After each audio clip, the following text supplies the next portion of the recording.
yourself this one question. What life did you sign up for? If you want that millionaire life with $15 an hour work ethic, it don't happen. It don't work. There is no clock in, clock out. It's when I open my eyes till I close my eyes. If you're able to increase your skills, you're able to increase your confidence. You're able to increase your confidence, you're able to increase your activity. You're able to increase your activity, you're able to increase your results. So number one is clarity about what you want. Number two, how much skin in the game you're willing to pay. The more skin you put in the game, the more you expect back. Every legit entrepreneur, every legit business person has business expenses. I got to think like a millionaire. Yep. And then I got to strategize like a millionaire. If I want to outlast people, I got to be able to stick my foot in the ground until the beginning of the morning, until late at night. I got to have not only the energy, but the focus and intensity while I got the energy, otherwise I'm just going through the motions. Sold out service, and you know we've been working. We serving, we earning. The watches, it's hurting. Big heart, but it started with Chris. Seen a lot when it comes to this biz. Don't serve, don't earn. They gotta shift keys to be a capitalist. Everyone's here, right? People come from different backgrounds from all over the country. We got a guy from Hawaii here, right? Hawaii in the building right now, right? As far as Hawaii, flown here to come see you, man, which is crazy. We got Texas here, we got New York here, California. Wow. People want to know, man, who was Matt Sapaula back in high school? Was he a money smart guy? Was he good with money? Was he? Because you're a guy now who's, of course, man, you just attractive personality, man, TV personality. Was that you in high school? Were you like the jock walking around campus, 6 foot? No. I was my body didn't catch on until I'm in my 40s. Seriously, I was 6'1", 6'3" in high school. 125, 130 pounds. Oh man, I had a sexy body. You know, the old Coca-Cola bottle, that was me. I had some curves. I was skinny. I was fast. I was quick. I would jump. I was a jumper. So I was a jumper in track. I did triple jump, long jump, high jump. So I was a jumper. I was a sprinter, so I was pretty fast when it came to that. I was a wide receiver and a safety in terms of defense, safety, wide receiver. So I was good. So football was my primary sport. Basketball secondary sport. I got cut my sophomore, junior year of basketball. By the way, the only reason why I joined sports is because I was leaving high school, my first day in high school, and all the gangbangers were outside the school with the big long socks back in the day. Yeah. You know, the big long socks went to your knees. Yeah. And it's swinging around with a lock, a combination lock at the bottom. Bam, bam, hitting everybody. I'm like, are you sick? I ain't doing this, man. And I don't want to run away looking like a little, you know. Yeah. I just turned right around and said, who's trying out right now? I'm joining the football team. Wow, right? Wow. And so I was the only Filipino kid in a Latin, African American, Italian neighborhood. And I use humor to connect and escape. Wow. If that makes sense. Yeah, it does. I didn't have a relationship much with my dad, even though he was present, yet he was absent. It's much better now. I was a straight-up mama's boy. I was too afraid to ask the girl I wanted to ask to go to prom. Really? Oh yeah, Money smart guy. Zero game. Have the courage. Zero game. Zero game. And then she says yes to somebody else. I'm like, she said yes to him? Man, I should have asked. But I was voted most obnoxious laugh in high school. Really? Yeah. And class clown. Class clown. I can't see that coming. Yeah. Wow. That's, man. I would always sit in the back, and I never took school seriously. I only did enough in school just to play sports, just to stay eligible. Wow. It's funny. I hear that a lot from successful entrepreneurs looking back at school. If you would go back today, how would life be different if you knew what you knew now going back into high school? Would you study a little harder? Yeah, I would have, because I would have wanted to go to the Naval Academy. That's right. Because I figured I'm in the military anyway. I should have gone to college, been an officer, got paid more while I was in the military, got a formal education, formal experience of the military.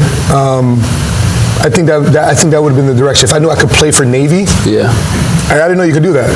Wow. Yeah, I wish I knew. I think I would apply myself because I'm smart enough to know that when push comes to shove, I will study. Like all my licenses, I passed the first time. And some people, where's Nabil at? Nabil, okay, so Nabil here, he's one of my direct recruits. He's now a marketing director. He's got the record in the licensing center for the most amount of times to take a license. You know, he was recognized at TTT in 2016 for that. Yes. He was. In today's market, 17 times to take a license. 17. Yeah, guys, don't, that's not a record you want to break. But he stuck with it. But more power to him. Now he's a marketing director. He's got his own business. Wow. But think about those things. But I was smart enough to know to get in and out of trouble, and also to study when money is on the line. Absolutely.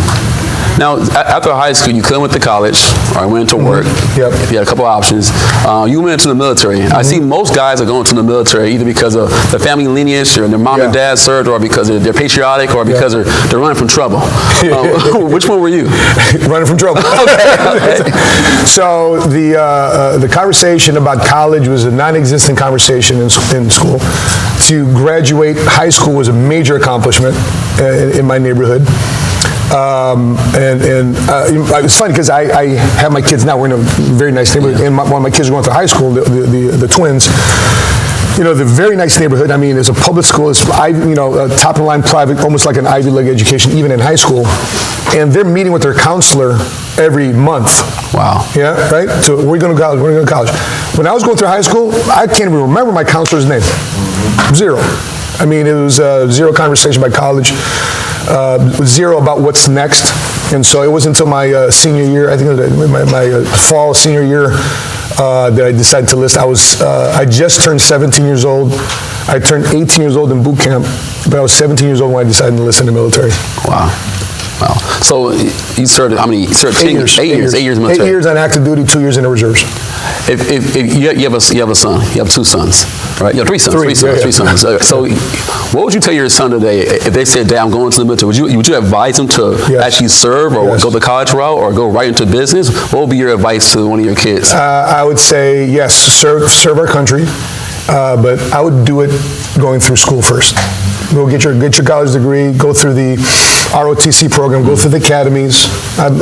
For me, I believe a lot in serving our country. Absolutely. Like one of my weird social experiments is, imagine if every high school senior had to serve the Peace Corps, had to serve some form of nonprofit organization, whether it be the military. It'd be an interesting thing, because people in Israel do that. That's right. People that are of the Mormon faith, they do that. They do, yeah. 2 years after graduating high school. Trip, yep. Correct. It'd be interesting. It'd be an interesting experiment to see how much appreciation they'll have for the rest of their life when they do serve. Absolutely. Yeah. Wow. So coming out of the military, 8 years serving, what skills did you acquire in the military that help you translate it to success in entrepreneurship? 3 things. Number 1, it would be diversity of working with different people. I remember Roy, this guy's named Roy, we're in boot camp. He goes, "Matt, I got to say, this is the first time I've ever seen somebody in my life that's not white." Really? He's looking at me all weird, like, "Bro, I'm the first brown person," and right? And then Johnson, a brother from Dallas, Texas, played football. The first black man you've seen, the first brown man you've seen? Yeah, it's my first time. How do you feel, bro? I'm just gonna have to, accept and embrace this. I was like, the first time in his entire life he saw somebody that wasn't white, and then learning people that renege on their conversations. Like, I hate the Marine Corps. Well, why'd you join the Marines? You could have joined any other branch of service, but there's a reason why you joined the Marines. So people that would regret their conversation, people that would deal with conflict. So that people believed in God, didn't believe in God. So all these different people, I'm getting shoved down my throat, 17, 18, 19 years old. Because as soon as I left boot camp, as soon as I left training, we were shoved into the Persian Gulf War. Wow. Operation Desert Storm? Yeah, Operation Desert Storm, and then Operation, there was another operation we had, then Operation Restore Hope in Somalia, Africa. So I had 3 tours. 2 of them were combat, all before I was 20, 21 years old. Wow, 3 tours of combat before 21. 3 tours, 2 of them were combat, all before 21 years old. Yeah, so it was a life accelerator. Yeah. So it'd be, number 1, dealing with diverse amount of people and still get the job done. Number 2, I learned sales. Because I would always say, hey, I want to do this, I want to do that, which a lot of guys didn't want to do. Because they get volunteered to do something they didn't want to do. I want to get volunteered because when it comes time for promotion, what they call meritorious promotion, because you can get promoted with like tenure, like time and service, like tenure, right? Yep. I want to get promoted before tenure. Like, I don't want to wait a year, 2 years to get promoted. I want to get promoted now. Let me get involved in my own success journey. So I'd volunteer for a lot of things. I want to be the Marine of the quarter, non-commissioned officer of the quarter, sergeant of the quarter. I want to rise above my peers. So I didn't realize that I was bred to be in sales. Wow. And the third one would be, a lot of people say work ethic and teamwork. I would say work ethic and teamwork for getting paid nothing for doing it. Because when I look back, I'm making $25,000 a year as a sergeant in the Marines after 8 years. And so then I started my business in the insurance industry. Yeah. So I would say those three things I would draw from the military. Wow. So you almost worked for free for 8 years. Sure. Yeah. So now you can actually work and make money. So that's a plus. My paycheck every 1st and 15th was $850. Wow. That'd be my paycheck. And $600 of the first check was rent. Of course, I was the cool Marine, so I had a pager. A pager? See-through. You can see the battery. all the millennials and Gen Z's like, what the hell is he talking about? Was he a doctor? Was he a doctor? How many of you guys know what a pager is? Okay, good. Thank you, Jesus. The sidekick. Yeah. And then, exactly. And then my car payment was $350 a month.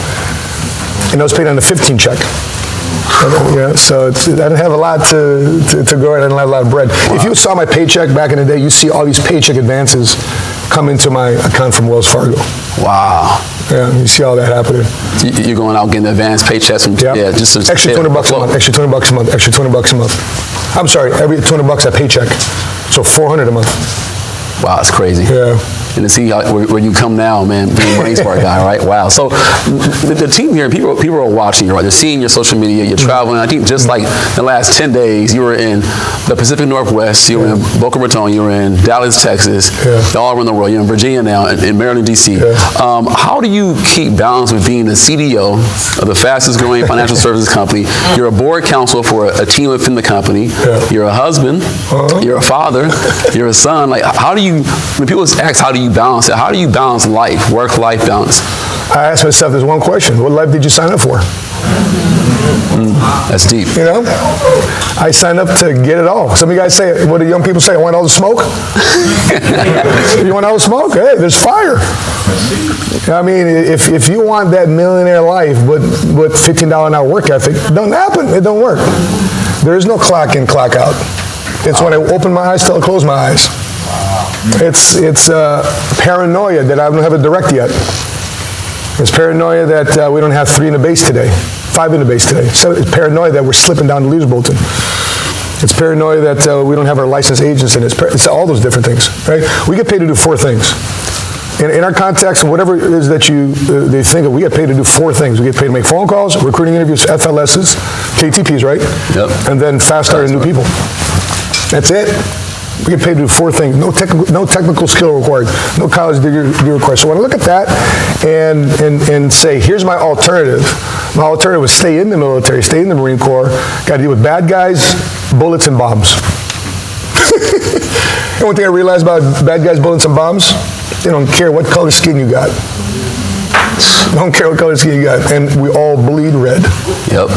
Wow. So when I'm looking at all these things, I'd rather be doing this, phone calls, dealing with rejection, dealing with chargebacks, dealing with people that quit on you, dealing with people that you think you got to convince, dealing with people that don't think so much about business and entrepreneurship. I'd rather deal with that than dealing with an alternative, which is, oh shit, I got to put my life on the line. Wow. So that's my reality. Yep. I know that's not everybody's reality. But the life I signed up for, man, when you say I want to create generational wealth, it's just not supposed to be generation wealth. It stops with you. It's supposed to be generational. You pass on in one generation, another generation. Like I make videos today. I'm watching these videos. I have an eerie feeling when I do videos. You know why? Because I'm talking to my kids 100 years from now. Wow. In 21, my kids, great-grandkids, great-great-grandkids, great-great-great-great-grandkids are watching this stuff. Forget Ancestry.com. Hello, YouTube. Like, they're going to wonder what Grandpa was thinking about 100 years ago. Wow. What was it like during the pandemic? We haven't faced a pandemic. Think about that. Imagine if there was some form of database where you can go back. How did America deal with the Spanish flu in 1918? Yeah. What was the playbook? Yeah. So, man, they saw Grandpa Matt deal with the pandemic, and his company grew by 65%. How? These are the things he was thinking about. Wow. He documented on YouTube. Now, Matt, what do you credit that drive to? Is it? I know it's an internal thing. Everyone can't share that, right? But was it military? Is it your family? A guy like you, because you say, what life did you sign up for? I think people see the glam, they see the cars, they see the money, the traveling. I want to sign up for that life, right? But the work it takes to get there, most people stop there. Yeah. And so, what keeps you going past that? Is it the generational wealth? But what created that? That I realize most people that want it will quit, and I won't. So you'll get it. I'll get it. You've been around long enough, bro, to see all the people even when I first started PhD 2015, you and I have seen enough people had a lot of potential. Yes. And we're like, where are they? Like, we'd have a conversation, you've been seeing it, we're like, where are they now? Like, I wish they could do it like in ESPN. Where are they now special? I was flipping burgers and frying fries. And I realized. The weirdest thing, remember we did the RV tour with our face on the side of the bus? Yep. Okay, so we're in LA. Okay, we're in LA. One year, the company rented out, they had an RV, they owned an RV, and they put our faces on the side of this thing. It was called the Entrepreneur Tour. Vote 1099. Yep. Okay? And we had a flat tire. So we go by, and I think it was either Mario or Paul. Anyway, they're getting the tire looked at. The guy's looking at the RV, the guy's fixing the tire. He looks at the side of the RV. He goes, oh, is that George Pelayo? Yeah, how do you know George Pelayo? Yeah, I was on his team. Wow, I didn't change the tire. He still changed the damn tire. God damn. Oh, man, this is like, it's the weirdest thing. Where's Maurice at? Maurice Williams. Maurice Williams here? Mo. My guy, he and I have been in Marine Corps together in the mid-90s. He's got his own cigar company. He's got his own cigar line. Him and his wife got a crazy hair. His wife's Brazilian. He's got a crazy haircut. Anyway, make a long story short, he's seen me when I first started, 1998, 1999. And all these guys, we had a guy that we recruited. Hey, man, I want your life. I want your life. I said, bro, what changed the last 20 years? Wow. You sound like the same old shit, right? You say the same, it's the same language, the same mindset. You're still not listening to us. That was 20 years ago. Wow. And you're married now, you got kids. What changed? What makes you think you come over here now with us and you're going to change it? I doubt it, bro. But code up, right? Knock yourself out, right? Code up, right? Ain't done nothing. So the thing with our business is, because it doesn't require a lot of technical skill, it just requires a lot of stay power skill. Yeah. So true. Just outlast people. If you outlast the people in your team, left and to your right, by the way, look to the people to the left, to your right. Look at them. And say, I will outlast you.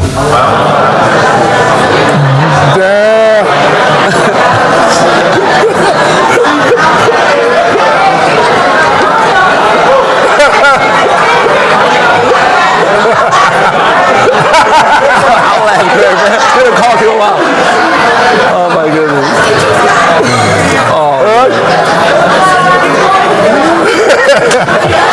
Don't get SOS going, man. Well, in the famous words of our CEO, 2 words. We'll see. We'll see. Is that 2.5 words? It's a contraction. We'll see. We'll see. Matt, so everyone here, we know you're driving where you're at and what you've done, and they want to hear. A lot of guys ask the same questions. It was funny you said that. They want to know, what's the vision of MSM for you? Like, where do you see MSM next 10, 15, 20 years? And how can somebody here fit into that vision? Whether they're a trainee right now, they're a director, an MD. Yeah. Well, our mission statement has always been with the Money Smart movement is to transform the way people think, feel, manage, and reach towards financial independence, starting with me. Right? Starting with yourself.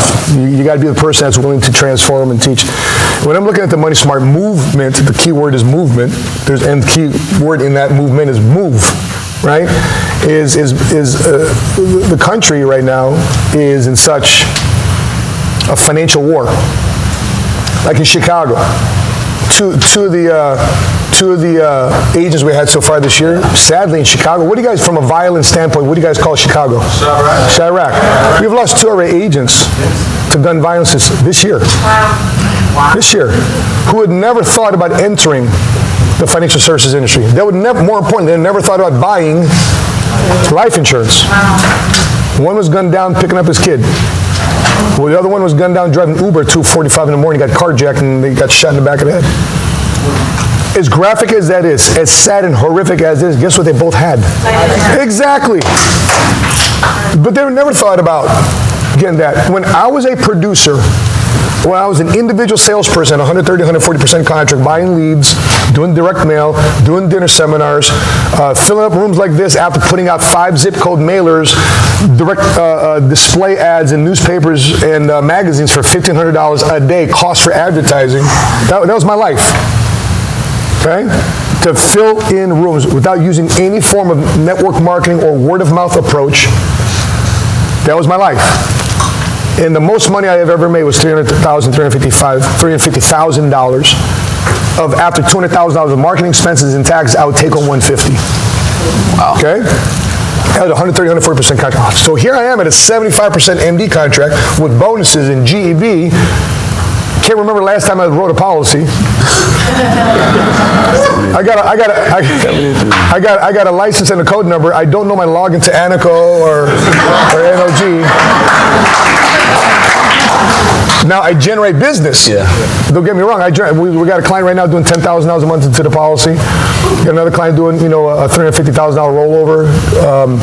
So I'm still involved in it. I still know how to sell. Yeah. But I didn't realize that wasn't my unique ability. So everybody here's got a unique ability. So there's 3 things. So number 1, skills that you're average at. Okay, I'm so-so, I'm cool. Second one is things that I'm excellent at. Yo, I got this, big dog. I got this. And number 1 is your unique ability, that nobody else but you can actually do it. Okay? 2 of those 3 can be delegated. Of these 3 things, 2 of those 3 things I just talked about can be delegated. So in other words, we, Chris, Messina, SOS, we stay in our individual power spot and recruit and hire our excellent skills and our average skills, and they do that because that's their unique ability. And so what happens is you hire, and everybody around you, your team, everybody's in their power spot. That's the thought, right? That's the image. You're in your power spot, you're in your power spot, you're in your power spot, you're in your power spot, boom. I mean, you guys said too wide, too deep, we can't be. I didn't think about that. You know, I asked, hey, who does chance? Who went to college? Right? Who went to college? Right? Who knows this stuff? I don't know any chance. Wow. Right? I asked, hey, who can create some chance that makes us stick out and it echoes in an audience? Wow. Right? Stop, drop, run a $1,000,000 base shop. Oh, that's how MSM rolls, right? That was Mason, right? That's Mason, because he was a break dancer, he was a performer. Yep. And it feels great they came up with it, like, I mean, that's MSM, but I didn't come up with it, you came up with it because it's teamwork. He's in his unique power spot. Wow. He's in his unique ability. Is that how you envision MSM? Everyone's in their power. You got Mackey's, you got Suazo. I see you guys in your power spot. You know, your leadership, you, Vicina, you guys are in your power spot. I see Corman getting in his power spot, right? I saw, where's my friend? There he is. All right, getting in his power spot, doing 24 in the night. What the heck was that all about? Didn't even see it at the. I was telling him I didn't even see it at the office the other night when I dropped by Annapolis, but he got 24 in the base. You know, those are Saeed is just doing some unique things, right? And so when we're looking at the Money Smart movement, it's a whole lot of people working together in a collective power spot to transform the way people think, feel, manage, and reach towards financial independence because they're doing it, not just talking about it. I love it. They're doing it. That's doing it. I love it, man. I love it. Now, switching gears a little bit here, what's your vision with 7-Figure Squad? A lot of us subscribe. We love the channel. We watch it, man. We watch the videos and updates. I know it's a little different from Money Smart movement, more your personal thing, but what's your vision 10 to 15 years? Where do you see that going to and developing into? Well, you guys gonna get a little flavor today. How many people want to be a millionaire? For sure? Yeah? Okay. So the thought is, okay, I want to be a millionaire, so I got to think like a millionaire. Yep. And then I got to strategize like a millionaire, and then I got to then enjoy how to become and keep staying a millionaire. How think, strategize, become. Right? So that's the thought behind it. And there's a lot of people, the weird thing is I'm reaching a lot of people. And by the way, $1 million is not a lot of money. And it's not an impossible nut either. I thought the same way about making $100,000 a year. I thought the same way about $200,000 a year. And I'm coming from a guy who's making $850 every 2 weeks. So I just had to shift the way I thought. So the vision behind the 7-Figure Squad, it's a shift the way people think about money. So the mission statement of the Money Smart movement is still in there. Yeah. Right? Yeah. It's laid in there. But if people are watching the YouTube channel, that wow, I like how these guys think. I see how these guys are creating results. I want to be part of this, whatever it is. Do you have a number? So 7-Figure Squad is an educational, edutainment, right, type of approach to it. And by the way, I've been working on some form of edutainment when it comes to us dealing with obstacles, because you're about to cut the final video when it comes to our obstacle course yesterday. I've been laughing at this thing, right? But that's edutainment, and we share that because dealing with obstacles is necessary when becoming a millionaire. And the obstacle course was just symbolism towards that. Makes sense. Like, you can't become a millionaire without obstacles.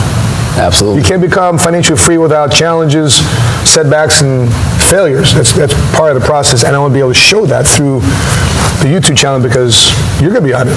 I want to create heroes for those who choose to highlight on the 7-Figure Squad. Absolutely.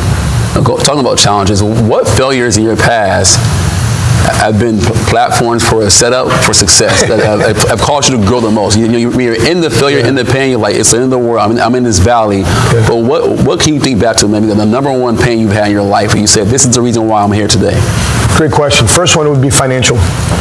So I filed bankruptcy when I was in the Marines. It was 1996.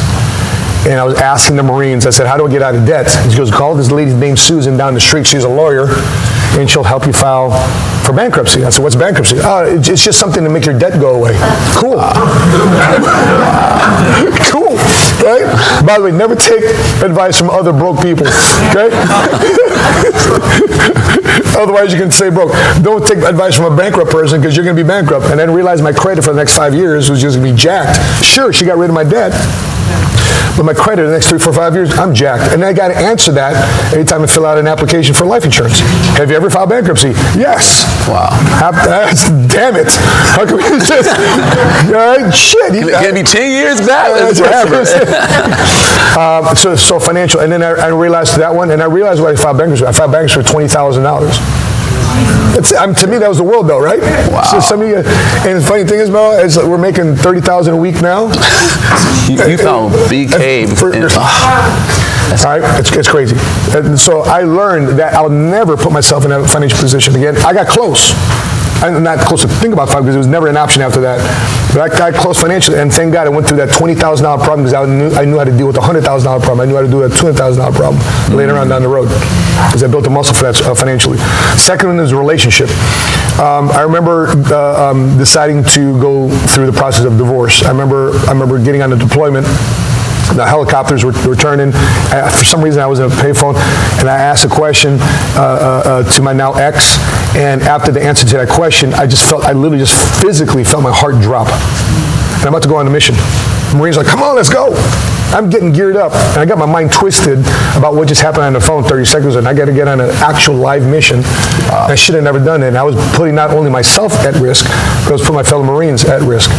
So I knew then and there, from that point, I needed to change the way I approach relationship. It's just not sex. For all the young people here. Relationship is about what you do 6 months after the sex gets old. Because and she has bad breath, he has bad breath, right? Right?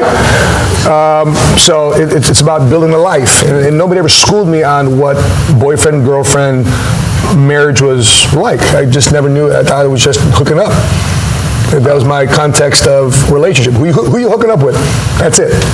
without realizing, yo, this is a life you're building with this person. Yeah. And so there's some. It's funny. I'm interviewing a writer right now because he's going to be helping me write a book. I'm asking the same questions I asked Sheena when we first started dating. Wow. Right?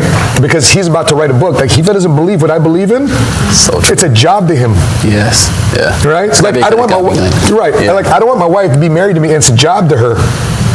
I want my wife to be excited to be with me, and I want to be excited to live with her.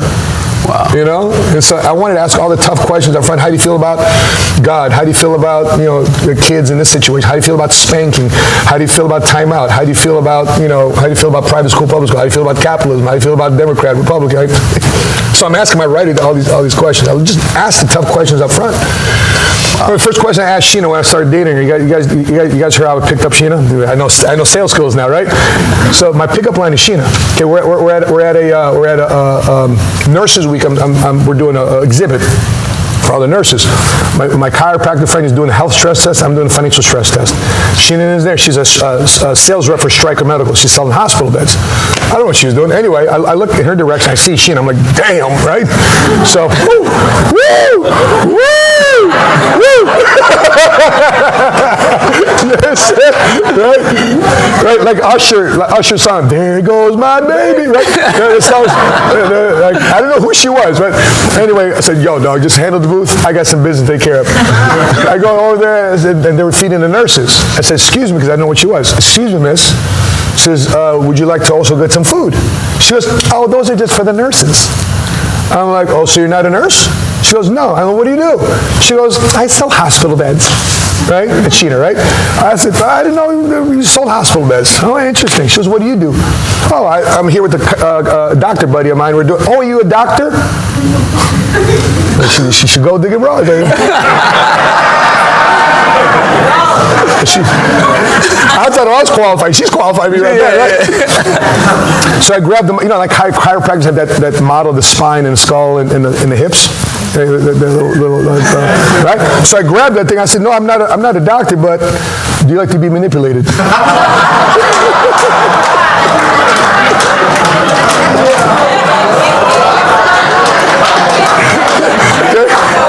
What did she say to that? So she does the... And then her nose flared out, and she just started busting.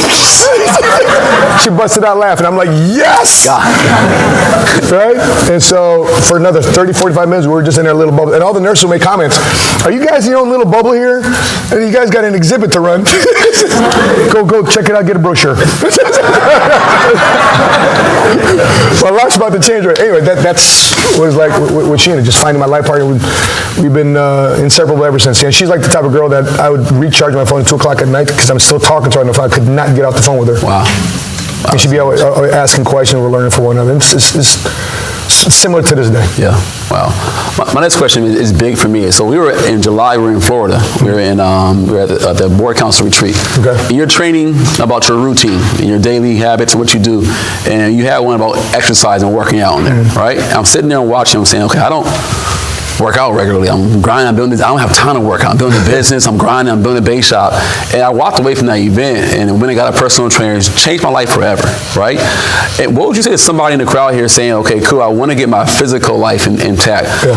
What has it done for you? I've been watching your fitness journey. I mean, you transferred from being I don't know how many. You gained some weight a bit, right? You got gray brown hair, wanting to increase his chest size. So what value has that added to your overall business and personal life, regular exercise? By the way, side note, this one makes you unique. You and Chris, you've seen it unique because you hear things once and then you do it. So what he just described was what we call speed of implementation. Most people here, they're going to hear something, oh, I'm inspired, but they don't do it. Chris and Vasim, when they hear something, they do it. Okay? So to answer your question, what has it done? For me, one of the things that Patrick had advised me to do, because at that time I was maybe 44, 45 years old, he goes, have you gotten an executive physical? I says, no. So he had me do a complete checkout, a blood test, CAT, what do you call those? CAT scans. What do you call that? Ultrasound. I was getting an ultrasound. I was messing with the doctor. Hey, is that me? Is that the ultrasound? Is it a boy? Girl? No, they were just making sure there's nothing going on with my intestines. There's no, anything. So they were doing a complete executive physical on me, and they said, okay, your blood shows this, your blood shows that. So I didn't know. Like, I was going through my physical life without knowing, and I didn't realize how that affected me from an energy and focus standpoint. And so if I want to outlast people, I got to be able to stick my foot in the ground until the beginning of the morning, until late at night. I got to have not only the energy, but the focus and intensity while I got the energy. Otherwise, I'm just going through the motions. So got together with a nutritionist. Your body. By the way, my wife hates it when I say this, and probably all the women in the room will hate me when I say this. But my body type is a type. I'm asking for your forgiveness up front. But my body type is the type that if I don't eat, I'll quickly lose weight. Wow. Right? Yeah. So it'll break down my muscle. It'll break down everything before it breaks down the fat. It'll break down my muscle, store it as fat, because my body goes into this weird mode, and I'll lose mass right away, and I'll lose strength right away. Well, I'm sorry, I'll keep the strength, I'll just lose mass. Yeah. Right? And then it'll start burning away the fat. And I didn't realize that that's what happened to me when I was in the military. So I'm there in 110, 120 degree weather. I had very little muscle when I was in the Marines. Very little muscle. We were just skin and bones. Corman, Doc Christmas knows about that. A lot of Marines, we don't keep a lot of muscle. We just want to be lean, mean, because if you have a lot of muscle and you're out in the field, you're like a high maintenance Marine in the field. Right? You're highly likely for them to do mouth-to-mouth resuscitation. So you got to wake up this big beefy Marine. Right? Right? It's worse. They got to carry him too. I ain't carry you, dog. But by the way, you look at Navy SEALs. Navy SEAls are the same, but like Hollywood is made a muscular Navy SEAL special operator. No, if you saw the guy that killed Osama bin Laden, Robert O'Neill, he looks like an accountant. I mean, yeah. If you look at Robert O'Neill, the guy who assassinated Osama bin Laden, he looks like a CPA. Wow. Right? Like the red hair, he looks dopey. Right? Dog, you're a Navy SEAL? You're elite? You're part of SEAL Team 6? You? The elite SEAL team? You? That's it. But, and so the focus, the energy, just, personal confidence, networking with inside the gym, that's helped from a physical standpoint. Now, my knees, we felt our knees a couple days ago. Yes, we did. So had I stayed in the same physical condition, I wouldn't have been asking Bill Corman to open up the old course. I wouldn't be able to last. Really? Because when I left the military, my two patella tendons, the 40% both are torn. I still haven't got it operated on. So I have a 40% tear in both my patella tendons. All it is scar tissue right now. Wow. Because I don't want to be in a hip to ankle cast for 30 days in one leg, hip to ankle cast in this leg. I was getting out of the military. I need to be on my feet. I'm a single dad. I couldn't have 60 days of me being immobile. And the worst part about it, selfishly, I was wondering, how do I sit down in my toilet and take a shit?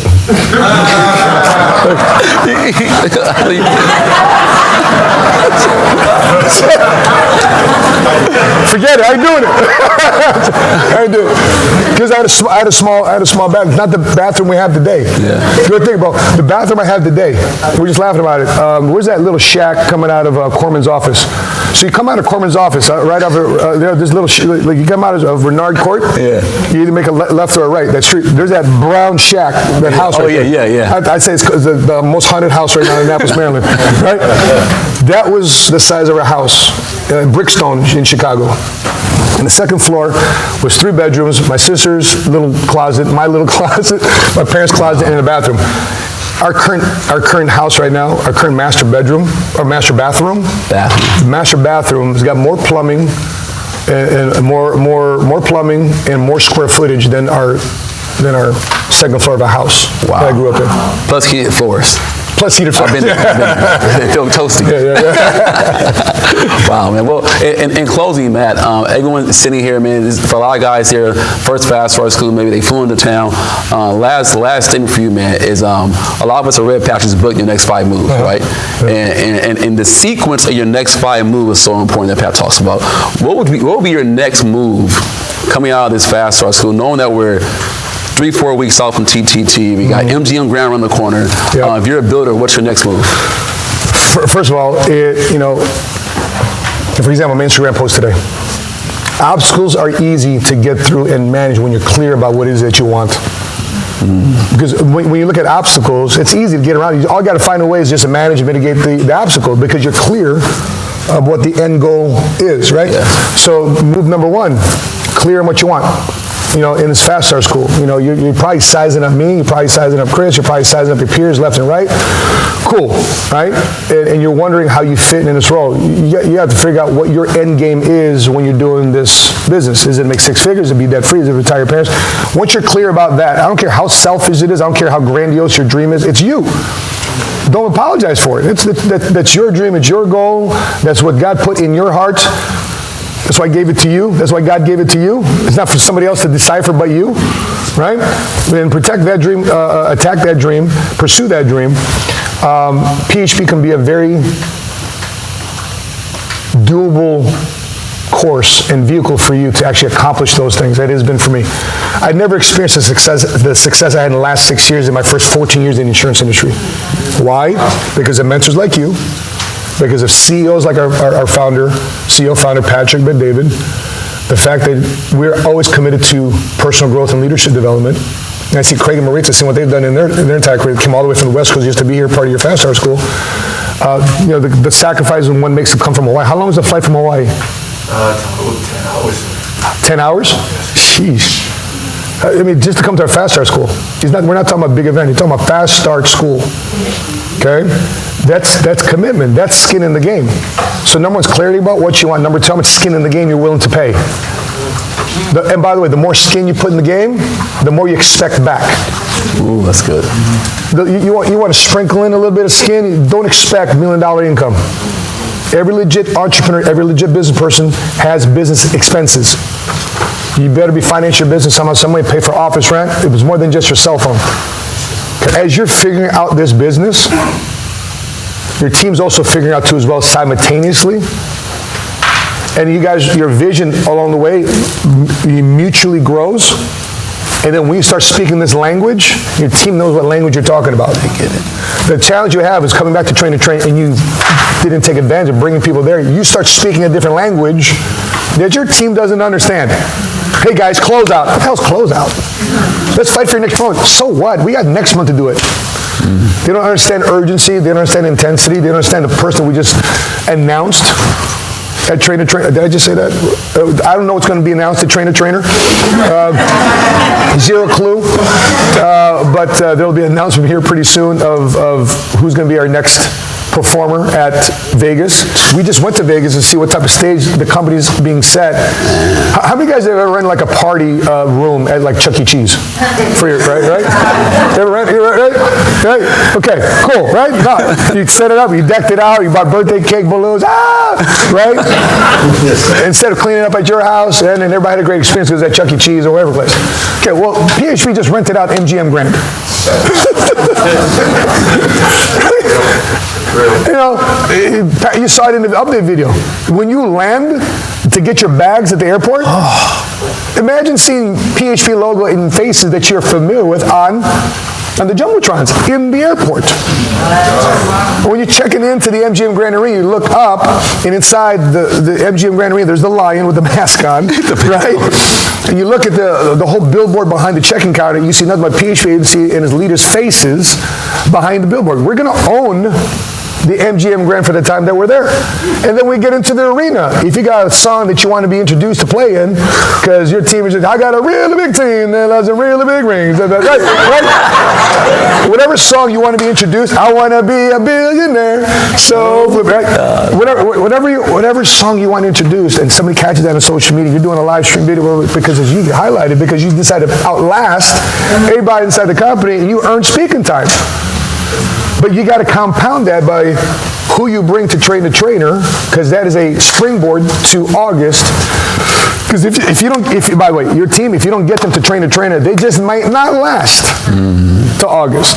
Because you end up speaking a different language. What happens when two people start speaking a different language? They split up, and then you got to rebuild another team. Right? And by the way, I've never had to rebuild. I just kept building. right? So if you guys want to build a team, don't ever say the word rebuild. To me, I hear the word rebuild. That means you stopped building at one point. I got to rebuild because I stopped building. You're constantly building. I don't care. Listen, guys, I showed this afternoon. My first 5 guys that I got in business with me quit. First 5 people that I had so far for you, so yeah, we're going to take on the world. Next week, where are you guys? Where'd you go? Well, I don't think it's for me. I thought we were going to take on the world. Right? Wow. But that's where you want to take advantage of this opportunity going forward, is making sure you maximize the train opportunity. And furthermore, you're going to increase your skill set. When you do get to train, you're going to learn everything how to sell, how to recruit, how to overcome objections, term insurance, how to sell permanent insurance, sell annuities, how to increase your placement, how to hire the right staff, how to pay your staff. All these different things will be, it's the #1 how-to skill up event in the country. And here's the thing about skills. If you're able to increase your skills, you're able to increase your confidence.